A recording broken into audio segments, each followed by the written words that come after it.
Hello students, मैं धीरज भाई आपका स्वागत करता हूं अपने यूट्यूब चैनल बायो कॉन्सेप्ट में। स्टूडेंट्स, आज हम लोग अपने चैप्टर रिप्रोडक्शन इन ऑर्गेनिज्म का लेक्चर 3 डिस्कस करने जा रहे हैं। इससे पहले हम लोगों ने पढ़ा लेक्चर 1 और लेक्चर 2। लेक्चर 1 के अंदर हम लोगों ने पढ़ा कि रिप्रोडक्शन क्या होता है, ऑर्गेनिज्म रिप्रोडक्शन क्यों करते हैं, इसके बारे में, और लाइफ स्पैन को डिस्कस किया। फिर हम लोगों ने पढ़ा लेक्चर 2, और लेक्चर 2 के अंदर हम लोगों ने डिस्कस किया कि रिप्रोडक्शन के कितने टाइप होते हैं। तो हम लोगों ने डिस्कस किया कि रिप्रोडक्शन के 2 टाइप होते हैं, एक सेक्सुअल रिप्रोडक्शन होता है और एक असेक्सुअल रिप्रोडक्शन होता है। और फिर हम लोगों ने असेक्सुअल रिप्रोडक्शन के कैरेक्टरिस्टिक्स को डिस्कस किया और देखा कि असेक्सुअल रिप्रोडक्शन कौन से ऑर्गेनिजम्स के अंदर होता है। फिर आज हम लोगों को स्टूडेंट्स लेक्चर 3 के अंदर असेक्सुअल रिप्रोडक्शन के टाइप्स को डिस्कस करना है। ठीक है, आज हम लोग डिस्कस करने वाले हैं अपने इस लेक्चर के अंदर असेक्सुअल रिप्रोडक्शन के टाइप्स को, जैसे कि फिजन, जैसे कि बडिंग, जैसे कि फ्रेगमेंटेशन, जैसे कि रीजनरेशन, और अंत में वेजिटेटिव प्रोपेगेशन को। तो स्टूडेंट्स, आज का लेक्चर हम लोग अपना शुरू करते हैं। ठीक है, तो आज के लेक्चर में हम लोग शुरू कर रहे हैं types of asexual reproduction. Types of asexual reproduction. ठीक है, तो जैसा कि इसके अंदर हम लोग सबसे पहले डिस्कस करेंगे फिजन। क्या डिस्कस करेंगे? फिजन। ठीक है, फिजन के बाद हम लोग डिस्कस करेंगे इसके अंदर बर्डिंग। क्या डिस्कस करेंगे? बर्डिंग। बर्डिंग के बाद हम लोग डिस्कस करेंगे फ्रेगमेंटेशन। फ्रेगमेंटेशन। फ्रेगमेंटेशन के बाद हम लोग डिस्कस करेंगे रीजेनरेशन। रीजेनरेशन। और रीजेनरेशन के बाद हम लोग डिस्कस करेंगे वेजिटेटिव प्रोपेगेशन। Vegetative propagation. ठीक है स्टूडेंट्स, असेक्सुअल रिप्रोडक्शन के बहुत सारे टाइप्स होते हैं, जैसे कि हम लोगों ने पिछले लेक्चर में पढ़ा था कि असेक्सुअल रिप्रोडक्शन स्पोर्स के द्वारा भी होता है, जिसमें 2 तरह के स्पोर्स थे, एक मोटाइल स्पोर था और एक नॉन मोटाइल स्पोर था। मोटाइल स्पोर को हम लोग जूस्पोर बोलते थे और नॉन मोटाइल स्पोर को हम लोग अप्लानोस्पोर्स बोलते थे। जैसे कि डिस्कस भी किया था जूस्पोर के बारे में, जो कि क्लेमाइडोमोनास के द्वारा, क्लेमाइडोमोनास में जिसका फॉर्मेशन होता था और उसके द्वारा उसके नए ऑफस्प्रिंग का प्रोडक्शन होता था। और अप्लानोस्पोर का एग्जांपल हम लोगों ने पढ़ा था कोनिडिया। ठीक है, जो कि पेनिसिलियम में होता था। आज इसके अलावा और जिस तरीके से असेक्सुअल रिप्रोडक्शन होता है, आज हम लोग उनमें से कुछ तरीकों को डिस्कस करने जा रहे हैं, जिसमें से सबसे पहले हम लोग जो डिस्कस करेंगे वो करेंगे फिजन, उसके बाद डिस्कस करेंगे बडिंग, उसके बाद डिस्कस करेंगे फ्रेगमेंटेशन, उसके बाद डिस्कस करेंगे रीजेनरेशन, और उसके बाद डिस्कस करेंगे वेजिटेटिव प्रोपेगेशन। ठीक है, अभी हम फिजन को जैसे हम पढ़ेंगे तो सबसे पहले हम लोग इसको डिफाइन करेंगे, और डिफाइन करने के बाद पढ़ेंगे कि फिजन का कितना टाइप होता है और कौन से ऑर्गेनिजम्स के अंदर फिजन होता है। ठीक है, वहां तो हम लोग डिस्कस करेंगे, लेकिन इसके अलावा हम लोग यहाँ पर भी इसके एग्जांपल्स को डिस्कस कर लेते हैं, क्योंकि एग्जाम के पॉइंट ऑफ व्यू से, चाहे वो बोर्ड का एग्जाम हो, चाहे वो नीट का एग्जाम हो, मेडिकल का एग्जाम हो, दोनों ही एग्जाम के पॉइंट ऑफ व्यू से जो एग्जाम्पल है असेक्सुअल रिप्रोडक्शन का वो इंपॉर्टेंट है। तो यहाँ लिखने से हमें याद करने में थोड़ी आसानी होगी, इसलिए हम लोग यहाँ पर भी एग्जाम्पल लिखेंगे, और जब हम इसके टाइप को डेफिनेशन के साथ जब डिस्कस करेंगे तो वहां पर भी इसके एग्जाम्पल को लिखेंगे। ठीक है, तो सबसे पहले हम लोग फिजन का एग्जांपल लिखने जा रहे हैं। तो फिजन का सबसे फेमस एग्जांपल है अमीबा। ठीक है, अमीबा। अमीबा के बाद युगलिना, युगलिना, और युगलिना के बाद पैरामीशियम। पैरामीशियम। ठीक है, इनके अंदर जो है वो असेक्सुअल रिप्रोडक्शन होता है फिजन के द्वारा। ठीक है, उसके बाद अगर हम बडिंग की बात करें तो बडिंग का एग्जांपल है फेमस ईस्ट, और ईस्ट के बाद फेमस एग्जांपल है हाइड्रा। ठीक है, अगर बडिंग के बाद हम बात करें तो अगला एग्जांपल है, अगला जो टाइप है वो है फ्रेगमेंटेशन, और फ्रेगमेंटेशन का सबसे फेमस एग्जांपल है स्पायरोगेरा। स्पायरोगेरा। ठीक है, अगर हम स्पायरोगेरा के बाद बात करें, अगर हम रीजनरेशन की बात करें तो इसका सबसे फेमस एग्जांपल है प्लानेरिया। प्लानेरिया। ठीक है, और अगर हम वेजिटेटिव प्रोपागेशन की बात करें तो वेजिटेटिव प्रोपागेशन भी एक असेक्सुअल रिप्रोडक्शन का टाइप है, और इसको प्रैक्टिस किया जाता है स्टूडेंट्स प्लांट्स के अंदर। इसके अंदर प्लांट्स के अंदर। ठीक है, तो यहाँ पर हम लोगों ने एग्जांपल को डिस्कस किया। इसमें से जो स्टूडेंट ये रीजनरेशन है ना, इसका जो एग्जांपल है प्लानेरिया, ये कई बार मेडिकल के एग्जाम के अंदर पूछ चुका है कि ऐसा कौन सा ऑर्गेनिज्म है जिसके अंदर ट्रिमेंडस रीजनरेशन की कैपेसिटी है। तो इसका एग्जांपल क्या है? प्लानेरिया। ठीक है, तो ये हम लोगों ने सेक्सुअल रिप्रोडक्शन के टाइप पढ़े और ये इसके एग्जांपल्स पढ़े। अब हम लोग एक एक करके इनको डिटेल में डिस्कस करेंगे। ठीक है, सबसे पहले किसको डिस्कस करेंगे? फिजन, उसके बाद किसको डिस्कस करेंगे? बर्डिंग, उसके बाद फ्रेगमेंटेशन, उसके बाद रीजनरेशन और उसके बाद वेजिटेटिव प्रोपेगेशन। ठीक है स्टूडेंट्स, तो हम लोग अब डिस्कस करते हैं सबसे पहले अपने असेक्सुअल रिप्रोडक्शन के टाइप को, जिसका नाम है फिजन। ठीक है,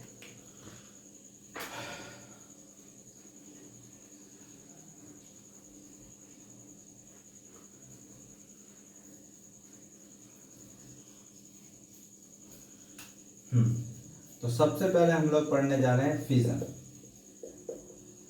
ठीक है, देखो फिजन का मतलब ही होता है, फिजन का मतलब ही होता है विखंडन। ठीक है, विखंडन या टूटना। ठीक है, फिजन का मतलब क्या होता है? विखंडन या टूटना।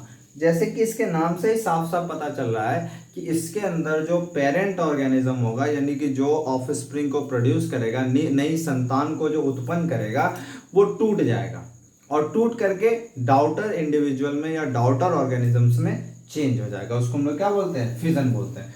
अब अगर दो भाग में टूटता है तो हम लोग उसको बाइनरी फिजन बोलेंगे, और अगर दो से ज्यादा भागों में टूटता है तो हम लोग उसको मल्टीपल फिजन बोलेंगे।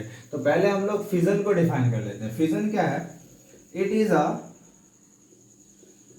Is a type of asexual reproduction in which parent organisms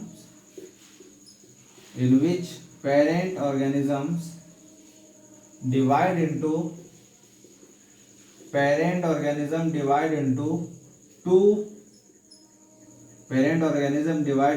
two or more than two daughter individuals। ठीक है, क्या मतलब है कि जो फिजन है वो असेक्सुअल रिप्रोडक्शन का टाइप है। किसका टाइप है? असेक्सुअल रिप्रोडक्शन का। ठीक है, और इसके अंदर जो पेरेंट ऑर्गेनिज्म है, कौन सा ऑर्गेनिज्म? पेरेंट ऑर्गेनिज्म डिवाइड होता है या तो दो भाग में और नहीं तो दो से ज्यादा भाग में। दो से ज्यादा डॉटर में चेंज हो जाता है, और जो नए दो या दो से ज्यादा जो नए डॉटर इंडिविजुअल होते हैं वो एक इंडिपेंडेंट ऑर्गेनिजम्स में चेंज हो जाते हैं। ठीक है, जैसा कि रिप्रोडक्शन का मतलब क्या होता है? रिप्रोडक्शन का मतलब होता है कि प्रोडक्शन को बढ़ाना, यानी अपने जैसे नए ऑफस्प्रिंग को उत्पन्न करना, प्रोड्यूस करना। आप चाहे हम किसी भी तरीके से करें। ठीक है, हम लोग अभी असेक्सुअल रिप्रोडक्शन को डिस्कस कर रहे हैं, तो इसके अंदर जो ऑर्गेनिज्म है वो अकेले ही, इसमें मेल और फीमेल नहीं होता, इसमें जो ऑर्गेनिज्म है वो अकेले ही ऑर्गेनिजम्स को प्रोड्यूस करता है, इसलिए हम लोग इसको असेक्सुअल रिप्रोडक्शन बोल रहे हैं। अगर यहाँ पर मेल और फीमेल होता, गैमेट का फॉर्मेशन होता, गैमेट का फ्यूजन होता, तो फिर ये एक बायपेरेंटल प्रोसेस होता, और यहाँ पर दो मेल और फीमेल दोनों मिल करके यहाँ पर ऑर्गेनिजम्स को प्रोड्यूस करते, तो उसको हम लोग सेक्सुअल रिप्रोडक्शन बोलते हैं। ठीक है, लेकिन यहाँ पर अकेले हम लोग एग्जांपल से भी समझेंगे, यहाँ पर अकेले ऑर्गेनिज्म प्रोड्यूस करेगा ऑफस्प्रिंग को, कोई गैमेट का फॉर्मेशन नहीं होगा, कोई फर्टिलाइजेशन नहीं होगा, कोई जाइगोट का फॉर्मेशन नहीं होगा। ठीक है, अगर गैमेट का फॉर्मेशन हो भी जाता है तो भी फर्टिलाइजेशन नहीं होगा, तो भी जाइगोट का फॉर्मेशन नहीं होगा। इस तरह के रिप्रोडक्शन को हम लोग असेक्सुअल रिप्रोडक्शन बोलते हैं। ठीक है, अब जैसे कि मैंने बोला था कि फिजन का दो टाइप है। अगर ऑर्गेनिज्म दो पार्ट में टूटता है तो फिर उसको हम लोग बोलेंगे बाइनरी फिजन, और अगर दो से ज्यादा डॉटर इंडिविजुअल में चेंज होता है तो हम लोग उसको क्या बोलते हैं? Multiple fission. तो हम लोग यहाँ पर क्या लिखेंगे? Types of fission. फिजन के कितने टाइप हैं? तो दो टाइप है। फिजन के कितने टाइप है? दो टाइप है। एक कौन सा टाइप है? एक है बाइनरी फिजन। एक कौन सा है? Binary fission. और दूसरा कौन सा है? Multiple fission. एक है बाइनरी फिजन और दूसरा कौन सा है? Multiple fission. मैंने जैसे कि अभी बताया, डेफिनेशन में ही बताया कि अगर पेरेंट ऑर्गेनिज्म कितने भागों में टूटता है, 2 भागों में, तो हम लोग उसको क्या बोलेंगे, बाइनरी फिजन। और अगर 2 से ज्यादा भागों में टूटता है तो हम लोग उसको क्या बोलेंगे, मल्टीपल फिजन।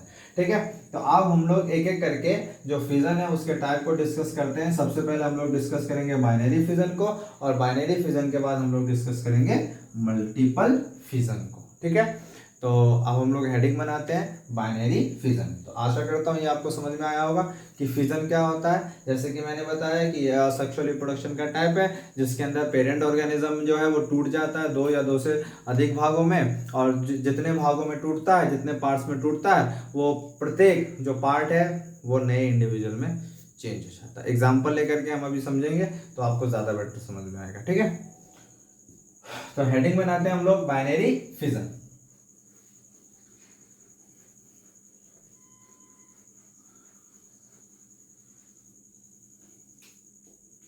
ठीक है, बाइनरी फिजन, बाइनरी फिजन। ठीक है, बाइनरी फिजन, यहाँ पर बाइनरी का मतलब क्या है, 2, और फिजन मतलब टूटना। टूटना मतलब खंडन। अगर हम इसको हिंदी में लिखे तो इसका मतलब हो जाता है द्विखंडन। क्या हो जाता है, द्विखंडन। मतलब जाहिर सी बात है कि मैंने बताया कि इसका अगर हम इसको डिफाइन करेंगे तो क्या लिखेंगे, बाइनरी फिजन को क्या डिफाइन करेंगे, it is a type of asexual reproduction in which parent organism divide into 2 daughter individual या 2 डॉटर ऑर्गेनिज्म। सिर्फ 2 भागों में ऑर्गेनिज्म टूटेगा तो उसको हम लोग क्या बोलेंगे, बाइनरी फिजन। और फिर हम लोग इसको एग्जाम्पल के हिसाब से डिस्कस करेंगे। ठीक है, तो क्या लिखोगे इसको, it is a type of asexual reproduction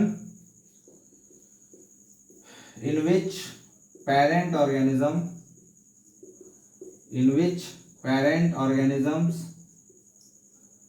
divide into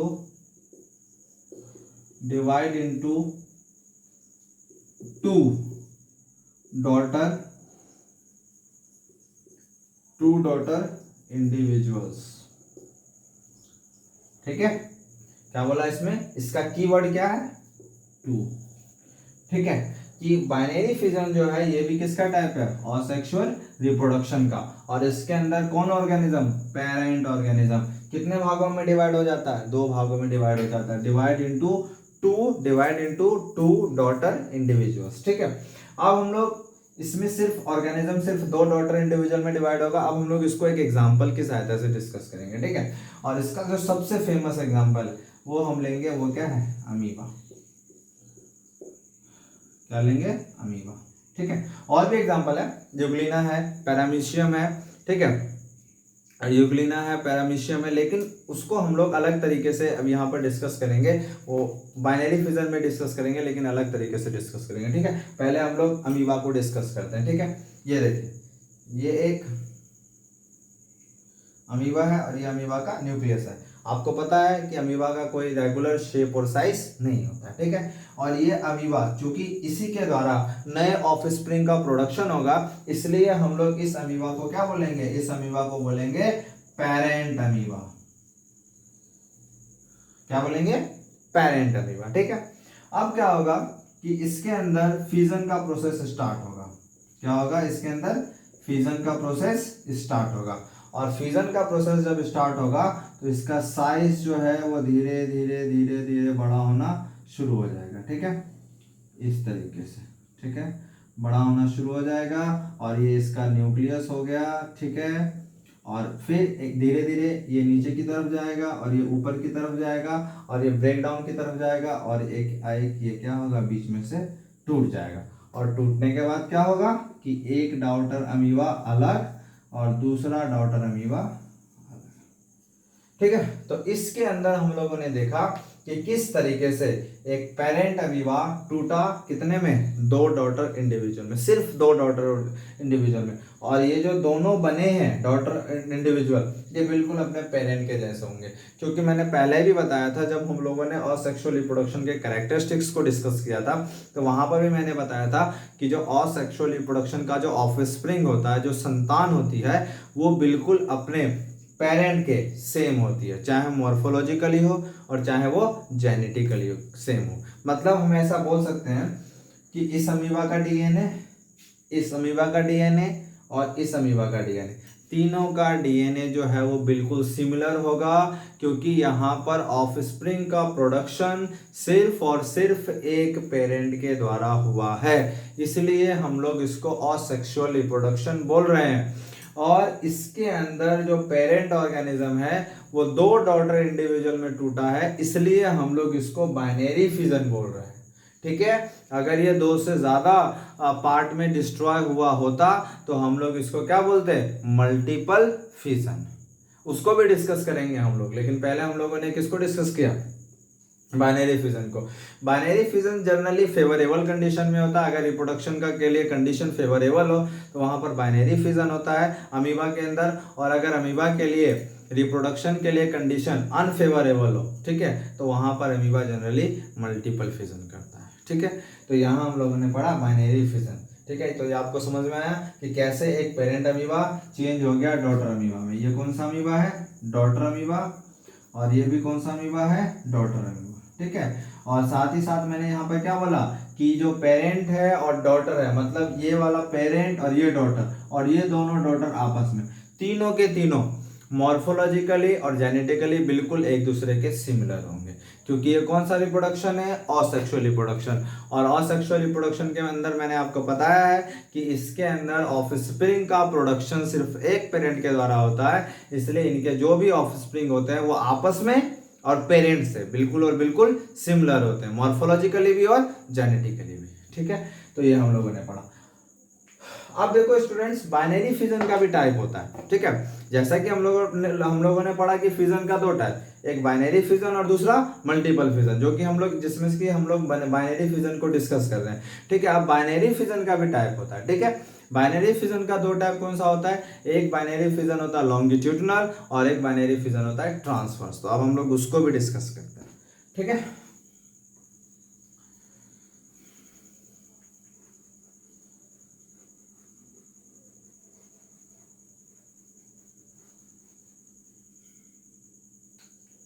ठीक है, अब बाइनरी फिजन के कितने टाइप, दो टाइप। बाइनरी फिजन के कितने टाइप, दो टाइप। एक हो गया तुम्हारा longitudinal binary fission, longitudinal fission, और एक है लॉन्गिट्यूडनल फिजन और एक है ट्रांसवर्स फिजन। एक है लॉन्गिट्यूडनल फिजन और दूसरा है ट्रांसवर्स फिजन। ठीक है, इसमें हम लोग डेफिनेशन पे नहीं जाएंगे, डायरेक्ट एग्जांपल लेंगे और एग्जांपल से ही मैं आपको क्लियर कर दूंगा कि लॉन्गिट्यूडनल बाइनरी फिजन क्या होता है और ट्रांसवर्स बाइनरी फिजन क्या होता है। लॉन्गिट्यूडनल बाइनरी फिजन जो होता है ना स्टूडेंट, इसका एग्जाम्पल हम लोग लिख लेते हैं। जो लॉन्गिट्यूडनल बाइनरी फिजन होता है वो होता है यूग्लिना में, किसके अंदर, यूग्लिना में। और ट्रांसवर्स जो फिजन होता है स्टूडेंट्स वो होता है पैरामीशियम में। किसके अंदर, पैरामीशियम के अंदर। देखिए, लॉन्गिट्यूडनल की बात की है मैंने यूग्लिना में, और ट्रांसवर्स की बात की है पैरामीशियम में। और अमीबा की अगर हम बात करें तो उसके अंदर फिजन इरेगुलर होता है, क्योंकि उसका कोई भी शेप और साइज नहीं होता, उसका जो अमीबा जो है उसका शेप और साइज इरेगुलर होता है, इसलिए उसके अंदर बाइनरी फिजन भी इरेगुलर होता है। लेकिन जिन ऑर्गेनिज्म का शेप और साइज फिक्स होता है उसके अंदर या तो लॉन्गिट्यूडनल फिजन होगा और नहीं तो ट्रांसवर्स फिजन होगा। ठीक है, लॉन्गिट्यूडनल फिजन किसके अंदर, लॉन्गिट्यूडनल बाइनरी फिजन किसके अंदर होगा, यूग्लिना के अंदर, और ट्रांसवर्स बाइनरी फिजन किसके अंदर होगा, पैरामीशियम के अंदर। ठीक है, जैसे हम लोग डिस्कस करते हैं। ठीक, सबसे पहले डिस्कस करेंगे लॉन्गिट्यूडनल फिजन को।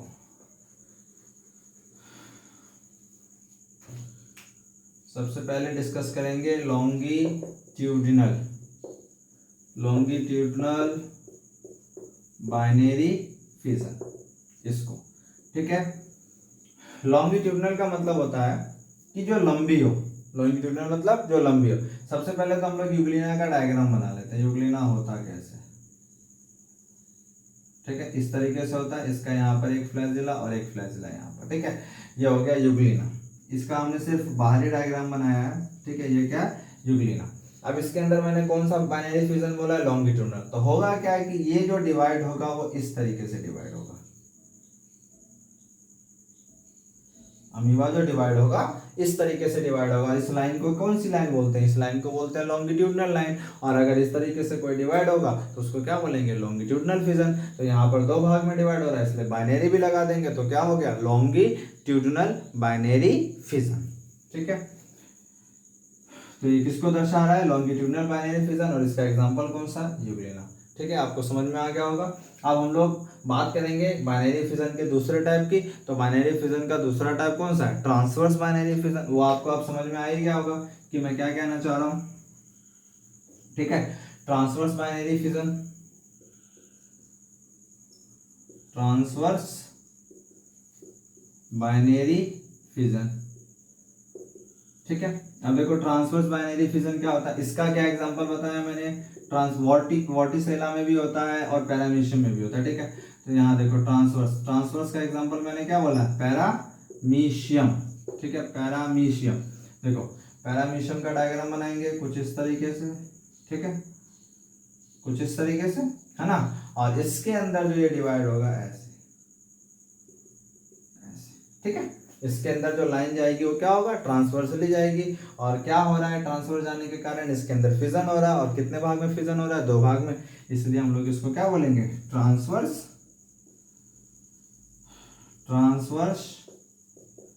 Binary fission. ठीक है, और एग्जांपल तो हम लोगों ने पढ़ लिया, एग्जांपल क्या है, पैरामीशियम। ठीक है, तो इसी के साथ हमारा जो है बाइनरी फिजन होता है खत्म। अब हम लोग शुरू करेंगे मल्टीपल फिजन। क्या शुरू करेंगे, मल्टीपल फिजन। ठीक,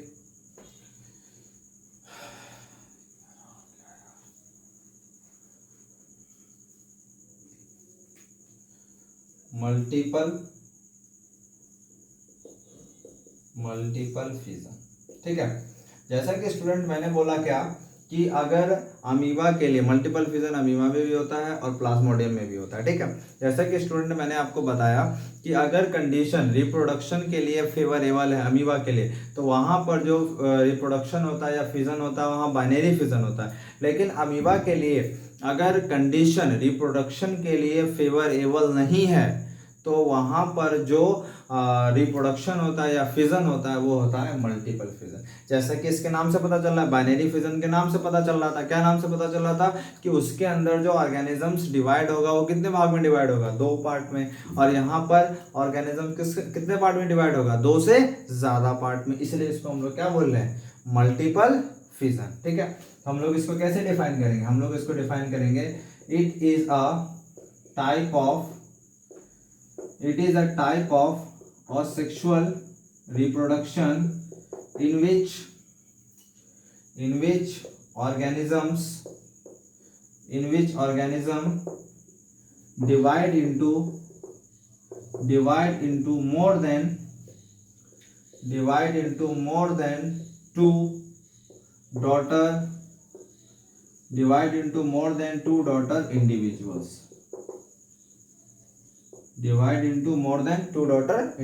समझ में आया।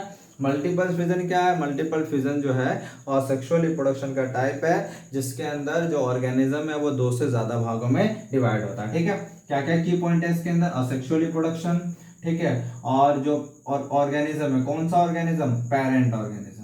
कौन सा ऑर्गेनिज्म, पेरेंट ऑर्गेनिज्म। डिवाइड होता है more than two daughter individual, दो से ज्यादा डॉटर इंडिविजुअल्स के अंदर डिवाइड होता है। उसके बाद जैसा कि मैंने तुमको बताया कि ये रिप्रोडक्शन कब होता है, फेवरेबल कंडीशन में कि अनफेवरेबल कंडीशन में। तो अनफेवरेबल कंडीशन में, जब रिप्रोडक्शन के लिए कंडीशन फेवरेबल ना हो, क्योंकि अगर फेवरेबल होता है तो वहां पर तो बाइनरी फिजन हो जाता है। ठीक है, तो हम लोग ऐसा लिख सकते हैं, it is occur during unfavorable condition। ये कब होता है, अनफेवरेबल कंडीशन के अंदर होता है। अब देखो, अब हम लोग इसका प्रोसेस जानेंगे कि इसके अंदर क्या क्या होता है। ठीक है, स्टेप बाय स्टेप अगर हम लोग बात करें मल्टीपल फिजन के प्रोसेस की, तो सबसे पहले इसके अंदर विड्रॉ ऑफ स्यूडोपोडिया होता है। Withdraw of pseudopodia, withdraw of pseudopodia. ठीक है, स्यूडोपोडिया को विड्रॉ करने के बाद फॉर्मेशन ऑफ सिस्ट क्या होता है, सिस्ट का फॉर्मेशन होता है, फॉर्मेशन ऑफ सिस्ट। सिस्ट एक वॉल है, कितनी लेयर की वॉल है यहाँ पर, 3 लेयर्ड वॉल, 3 लेयर वॉल। यहाँ पर 3 लेयर वॉल का फॉर्मेशन होता है जिसको हम लोग सिस्ट बोलते हैं। और इसके बनने के प्रोसेस को, फॉर्मेशन ऑफ सिस्ट, सिस्ट के बनने के प्रोसेस को हम लोग बोलते हैं इंसिस्टमेंट। क्या बोलते हैं, इंसिस्टमेंट। ठीक है, जब सिस्ट का फॉर्मेशन हो जाएगा उसके बाद न्यूक्लियस का डिवीजन होगा। इसको हम लोग डायग्राम से समझेंगे, पहले हम लोग इसको राइटिंग में लिख लेते हैं। उसके बाद होगा कैरियोकाइनेसिस। क्या होगा, कैरियोकाइनेसिस। कैरियोकाइनेसिस का मतलब न्यूक्लियस का डिवीजन। किसका डिवीजन, न्यूक्लियस का डिवीजन। और जब न्यूक्लियस का डिवीजन हो जाएगा, कैरियोकाइनेसिस हो जाएगा, तो उसके बाद होगा साइटोप्लाज्म का डिवीजन, यानी कि होगा साइटोकाइनेसिस। क्या होगा, cytokinesis means division of cytoplasm या cytoplasm division, division of cytoplasm या साइटोप्लाज्म का डिवीजन। और उसके बाद होगा लास्ट प्रोसेस जिसको बोलेंगे स्पोरुलेशन, मतलब जो दीवार होगी वो टूट जाएगी, जिसके अंदर से, जिसके कारण उस सिस्ट के अंदर जितने भी माइन्यूट अमीबा होंगे, छोटे छोटे जो अमीबा होंगे, वो बाहर आ जाएंगे। और बाहर आने के बाद वो इंडिपेंडेंट अमीबा में चेंज हो जाएंगे। ठीक है, तो उसको हम लोग डायग्राम से भी समझते हैं। फिलहाल मैंने आपको मल्टीपल फिजन प्रोसेस में समझाया, स्टेप में समझाया। क्या है मल्टीपल फिजन, और सेक्सुअल रिप्रोडक्शन का टाइप है जिसके अंदर पेरेंट ऑर्गेनिज्म डिवाइड हो जाता है 2 या 2 से ज्यादा डॉटर, सॉरी 2 में नहीं, 2 से ज्यादा डॉटर इंडिविजुअल में, क्योंकि अगर 2 में होता है तो उसको बाइनरी फिजन कहते हैं। ये कब होता है, ड्यूरिंग अनफेवरेबल कंडीशन के दौरान होता है। ठीक है, इसमें प्रोसेस क्या है, सबसे पहले अमीबा स्यूडोपोडिया को विड्रॉ करेगा। स्यूडोपोडिया अमीबा के अंदर एक तरह का फॉल्स पैर होता है, ऐसा पैर जो कि पैर नहीं होता है, दिखावटी पैर होता है। वो सिर्फ इसलिए होता है ताकि अमीबा अपने शत्रु को पकड़ करके खा सके। ठीक है, तो अमीबा अपने उस फॉल्स पैर को क्या करता है, विड्रॉ कर लेता है, खत्म कर देता है। उसके बाद सिस्ट का फॉर्मेशन करता है, 3 लेयर दीवार का फॉर्मेशन करता है। और उस 3 लेयर दीवार को हम लोग क्या कहते हैं, सिस्ट कहते हैं। और इस दीवार के बनने के प्रोसेस को क्या कहते हैं, इंसिस्टमेंट। उसके बाद अमीबा के अंदर जो न्यूक्लियस होता है वो डिवाइड हो जाता है बहुत सारे मैनी पार्ट्स में, बहुत सारे अमीबा, बहुत सारे न्यूक्लियस का फॉर्मेशन करता है। और जब जिसको हम लोग कैरियोकाइनेसिस बोलते हैं। और जब न्यूक्लियस का डिवीजन हो जाता है तो हर न्यूक्लियस के चारों तरफ साइटोप्लाज्म का डिवीजन होता है जिसको साइटोकाइनेसिस बोलते हैं। और अंत में ये जो दीवार है सिस्ट, ये टूट जाती है और उसके अंदर से छोटे छोटे अमीबा निकल जाते हैं। और सभी अमीबा माइन्यूट अमीबा जितने भी छोटे छोटे अमीबा है वो इंडिपेंडेंट अमीबा में चेंज हो जाते हैं। ठीक है, जैसे कि अभी हम लोग डायग्राम से इसको डिस्कस करते हैं।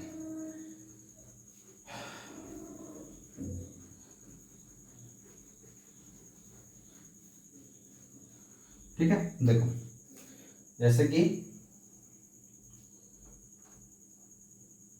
ये अमीबा है। ठीक है,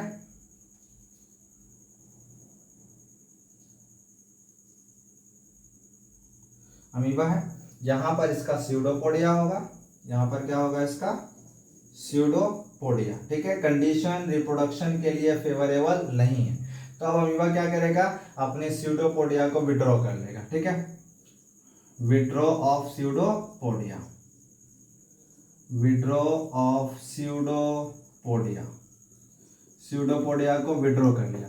अब स्यूडोपोडिया को विड्रॉ करने के बाद अमीबा हमें ऐसा नजर आएगा। ठीक है, ये इसका न्यूक्लियस हो गया।